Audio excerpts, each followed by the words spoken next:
মুসলিমদের জন্য সংরক্ষিত মাদ্রাসা যেখানে কেবল মুসলিম শিক্ষার্থীদের শিক্ষাদান করা হয় সেই মাদ্রাসাতে দেখুন কি শিক্ষা দেওয়া হচ্ছে।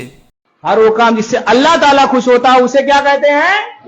इबादत कहते हैं। तो इबादत कहते हैं दिवाली मनाने से अल्लाह खुश होगा? अच्छा, होली खेलने से अल्लाह खुश होगा?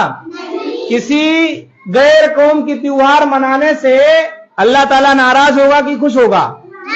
नाराज होगा। और खुश कौन होगा?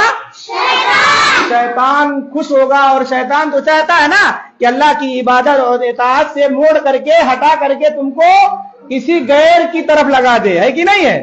মাদ্রাসার এক শিক্ষক তার শিক্ষার্থীদের শিক্ষা দিচ্ছেন, যদি কেউ হোলি খেলে কিংবা দীপাবলি পালন করে তাহলে আল্লাহ নারাজ হয়, অর্থাৎ আল্লাহ অখুশি হয় এবং শয়তানে খুশি হয়।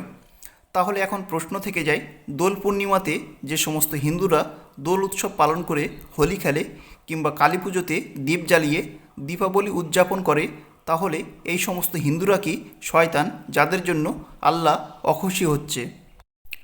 আসলে এই ভাইরাল ভিডিওটি পাকিস্তান কিংবা বাংলাদেশের নয়।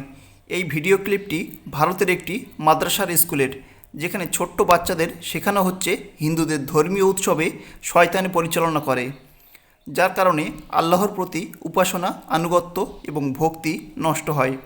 আল্লাহর ইবাদতে অর্থাৎ আল্লাহর আদেশে এগুলি থেকে দূরে থাকা দরকার, নয়তো শয়তানে ভর করবে। আমাদের দেশের প্রতিটি সরকারি স্কুলে যেখানে সম্প্রীতির বার্তা দেওয়া হয়, যেখানে মূল পাঠ্য বিষয় থাকে বাংলা, ইংরেজি, ইতিহাস, ভূগোল, বিজ্ঞান, অঙ্ক এসব, সেখানে মাদ্রাসাতে এগুলি কোন ধরনের শিক্ষা দেওয়া হচ্ছে? কারণ মাদ্রাসাতে যদি এভাবেই শিক্ষা দেওয়া হতে থাকে তাহলে ভবিষ্যতে এই সমস্ত শিক্ষার্থীরা কেমন হিন্দু বিদ্বেষী হয়ে উঠবে তা নিশ্চয়ই অনুমান করতে পারছেন। তবে মাদ্রাসার ওই শিক্ষককে অবিলম্বে তার শিক্ষকতার পদ থেকে বরখাস্ত করা উচিত।